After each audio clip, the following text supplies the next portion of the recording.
Belarus, Bolivia, Indonesia, Kazakhstan, Thailand, Cuba, Malaysia, Uganda மற்றும் Uzbekistan ஆகிய நாடுகள் 2025 ஜனவரி 1ஆம் தேதி முதல் அதிகாரப்பூர்வமாக பிரிக்ஸ் கூட்டாளிகளாக மாறும் என்று கிரெம்ளின் உதவியாளர் யூரி உஷாகோவ் நேற்று தெரிவித்தார். கசானில் உச்சி மாநாட்டிற்கு முன்னதாக தாங்கள் பிரிக்ஸில் சேர 35 விண்ணப்பங்களை பெற்றதாக அவர் கூறினார். 20க்கும் மேற்பட்ட நாடுகள் பிரிக்ஸின் பணிகளில் ஆர்வம் காட்டியுள்ளன. மேலும் ஒருமித்த எண்ணம் கொண்டவர்களின் நுழைவுக்காக சங்கத்தின் கதவுகள் திறந்தே உள்ளதாக உஷாகோ தெரிவித்துள்ளார். மலேசியாவின் பொருளாதாரம் 2024 முதல் 3 காலாண்டுகளில் வலுவான வளர்ச்சியை பதிவு செய்துள்ளது. ஜனவரி முதல் செப்டம்பர் மாதம் வரை 5.2 விழுக்காடு வளர்ச்சியடைந்ததாக புள்ளியியல் துறை தெரிவித்துள்ளது. 2023ஆம் ஆண்டின் இதே காலகட்டத்தில் பதிவான 3.8 விழுக்காடு வளர்ச்சி விகிதத்திலிருந்து இது முன்னேற்றம் என்று தலைமை புள்ளியியல் நிபுணர் உசிர் மஹிடின் கூறினார். உலகளாவிய நிச்சயமற்ற நிலைகள் இருந்த போதிலும் வலுவான செயல்திறன் நாட்டின் பொருளாதார ஸ்திரத்தன்மைக்கு சாதகமான அறிகுறியாக கருதப்படுகிறது.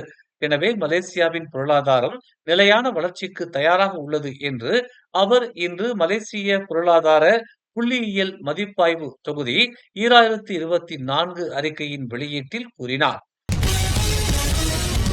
சிறுவர் பாலியல் துஷ்பிரயோகத்தை உள்ளடக்கிய ஆன்லைன் பாலியல் குற்றங்கள் தொடர்பாக தீபகற்ப மலேசியாவில் உள்ள 6 மாநிலங்களில் மேற்கொள்ளப்பட்ட பல சோதனைகளில் 13 பேரை போலீசார் கைது செய்தனர். சந்தேக நபர்கள் அனைவரும் 20 முதல் 74 வயதுக்கு உட்பட்ட ஆண்கள் என்றும் அவர்கள் ஸ்லாங்கூர், கோலாலம்பூர், பினாங்கு, பேரா, ஜொகூர் மற்றும் திரங்கானு ஆகிய மாநிலங்களில் நேற்று கைது செய்யப்பட்டு விளக்கமறியலில் வைக்கப்பட்டுள்ளதாகவும் தேசிய போலீஸ் படை தலைவர் தான்ஸ்ரீ ரசாருடின் ஹுசேன் தெரிவித்தார்.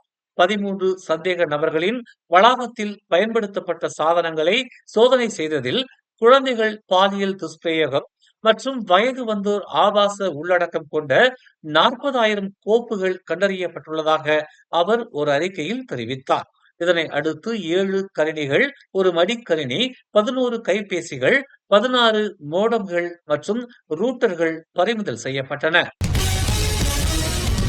இம்மாதம் தொடக்கத்தில் கால்பந்து விளையாட்டை பார்க்க செல்வதற்காக 28 வயது பெண்ணை கொன்றதாக நம்பப்படும் 23 வயது இ-ஹெயிலிங் ஓட்டுநர் மீது கூச்சிங் மஜிஸ்ட்ரேட் நீதிமன்றத்தில் குற்றம் சாட்டப்பட்டுள்ளது. இந்த வழக்கு உயர்நீதிமன்றத்திற்கு மாற்றப்படும் என்பதால் ஜக்வான் மொக்தார் எனும் அந்த ஆடவரிடமிருந்து எந்த மனுவும் பதிவு செய்யப்படவில்லை என்று தி போனியா போஸ்ட் செய்தி வெளியிட்டுள்ளது.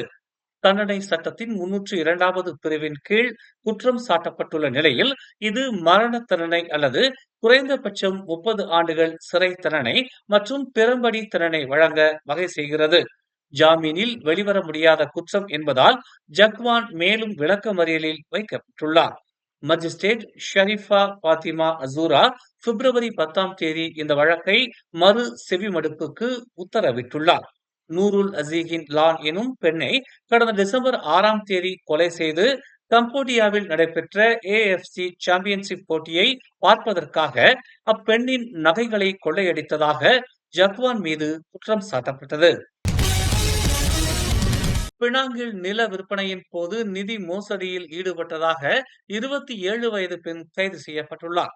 கபாலா பத்தாஸ் பகுதியில் கடந்த ஆண்டு வீட்டை விற்கும் போது அதிகமான பண பரிவர்த்தனையை மேற்கொண்டதாகவும் தங்கத்தை விற்றதாகவும் இரு குற்றச்சாட்டுகளின் அடிப்படையில் இன்று பட்டர்வொர்த் மஜிஸ்ட்ரேட் நீதிமன்றத்தில் குற்றம் சாட்டப்பட்டார்.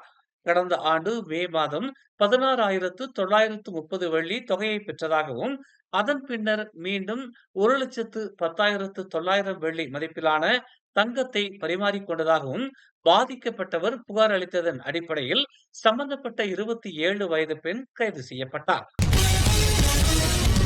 நேற்று இரவு ஏற்பட்ட பேருந்து விபத்தில் 7 பேர் உயிரிழந்தது குறித்தான விசாரணை அறிக்கையை விரைந்து சமர்ப்பிக்கும்படி போக்குவரத்து துறை அமைச்சர் அந்தோனி லோக் வலியுறுத்தியுள்ளார். முன்னதாக விபத்து தொடர்பாக பல்வேறு ஊகங்கள் வெளிவரும் நிலையில் விபத்திற்கு போக்குவரத்து அமைச்சு பொறுப்பு என்றும் போக்குவரத்து குற்ற புலனாய்வு துறை விசாரணை நடத்த சிறப்பு பணிக்குழுவை அமைக்க வேண்டும் என்றும் முன்னாள் போக்குவரத்து அமைச்சர் வி.க. சியோங் வலியுறுத்தியிருந்தார். இந்நிலையில் விபத்து என்பது திட்டமிட்டு நடத்தப்படுவதல்ல என்பதை அனைத்து தரப்பினரும் புரிந்து கொள்ள வேண்டும் என்றும், இந்த விபத்தை அரசியலாக்க வேண்டாம் என்றும் அந்தோனி லோக் பதிலளித்துள்ளார். போக்குவரத்து குற்ற புலனாய்வு துறையின் விசாரணையின் அடிப்படையில் முன்னெச்சரிக்கை நடவடிக்கைகளை போக்குவரத்து அமைச்சு மேற்கொள்ளும் என்றும் அந்தோனி லோக் நம்பிக்கை அளித்தார். இன்று முதல் சபா சரவா உட்பட 6 மாநிலங்களில் கனமழை பெய்யும் என்று தேசிய வானிலை ஆய்வு மையமான மெட் மலேசியா எச்சரிக்கை விடுத்துள்ளது. ஜொகூர், பகாங், ஸ்லாங்கூர், நெகிரி செம்பிலான், சபா சரவா ஆகிய மாநிலங்களில் இன்று இரவு முதல் இடியுடன் கூடிய கனமழையும் புயல் அபாயம் இருப்பதாகவும் எச்சரிக்கை விடுக்கப்பட்டுள்ளது. இதனை மாநிலங்களின் மீட்புத் துறையிடமும் அறிவுறுத்தி உள்ளதாகவும், மேல் அதிக பாதுகாப்பு நடவடிக்கைகளில் மீட்புத்துறை அதிகாரிகள் தயார் நிலையில் இருப்பதாகவும் தெரிவிக்கப்பட்டுள்ளது. மீட்புத்துறை அதிகாரிகளுக்கு ஆதரவளிக்கும் வகையில் பொதுமக்களும் வெளிப்புற நடவடிக்கைகளில் ஈடுபட வேண்டாம் என்று அறிவுறுத்தப்பட்டுள்ளது. சுபாங் ஜெயாவில் உள்ள வணிக வளாகத்தில் கிறிஸ்துமஸ் மரம் தீப்பிடித்து எரிந்ததில் பரபரப்பு ஏற்பட்டது. இது தொடர்பாக நேற்று இரவு சுமார் 7:10 மணி அளவில் பேரிடர் அழைப்பு வந்ததாக ஸ்லாங்கூர் தீயணைப்பு மற்றும் மீட்புத்துறை உதவி இயக்குனர் அமட் முக்லிஸ் முக்தார் தெரிவித்தார். இதனை அடுத்து 6 தீயணைப்பு வீரர்கள் சம்பவ இடத்திற்கு அனுப்பப்பட்டதாகவும், பின்னர் தீ கட்டுக்குள் கொண்டுவரப்பட்டதாகவும் தெரிவிக்கப்பட்டுள்ளது. தீயினால் கட்டிடங்களுக்கு சேதம் எதுவும் ஏற்படவில்லை என்றும், யாருக்கும் காயம் எதுவும் ஏற்படவில்லை என்றும் தெரிவிக்கப்பட்டுள்ளது. மேலும் செய்திகளை தெரிந்து கொள்ள தமிழ் மலர் நாளிதழை பாருங்கள். உடனுக்குடன் செய்திகளை தெரிந்து கொள்ள தமிழ் மலர் இணையதளம், தமிழ் மலர் செயலி மற்றும் மலர் டிவி யூடியூப் சேனலை வலம் வாருங்கள். எங்களோடு இணைந்திருக்க மலர் டிவியை பதிவு செய்து கொள்ளுங்கள்.